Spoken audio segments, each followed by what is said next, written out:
The British Museum simply catalogued her by the number 22542. Once the Princess Priestess was installed in the Egyptian room, strange activity became a usual occurrence. The museum's night watchman frequently heard frantic hammering and sobbing from inside the coffin. Very odd, since there was nothing in it. Other exhibits were tossed around at night. One watchman died on duty. Janitors refused to go near the mummy case. Many stories surrounding the ominous mummy case were spread by the museum staff and visitors all over England. The punishments ranged from bad to fatal. If you were lucky, you just got a broken arm or leg. If you upset her a bit more, your livelihood was forfeit. This could include having your money wiped out or life as an invalid. Both of these things are considered worse than death to some people. The worst affront of all, however, got you a quick, mysterious death. Anyone who attempted to make any drawing or sketch of this mummy case would be punished. It was even said that the priestess's ghost would haunt someone for extended periods of time. The British Museum denied whatever they could to the hilt.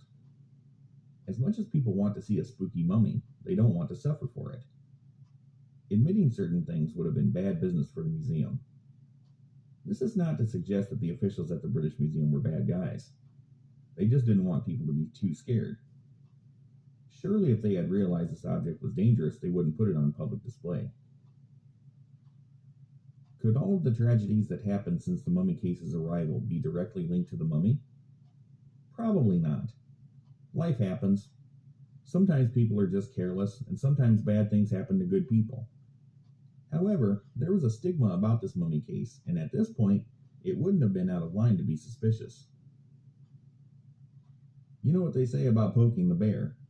Well, some people like to poke the heck out of it and never learn their lesson. In 1906, the one-armed Thomas Douglas Murray and his famous friend conducted psychic experiments in the Egyptian room. This is according to Wallace Budge, the keeper of the Egyptian and Assyrian rooms at the British Museum. The famous friend was legendary newspaperman William T. Stead. We'll get back to Stead in a bit. One thing we do know for sure is that whatever was done by Murray and Stead did nothing to quiet down the paranormal activity.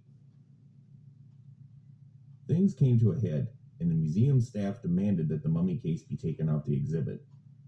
They were going to strike if it wasn't. Some of the night watchmen had already been threatening to quit for a while. It couldn't be denied that too much strangeness had been happening.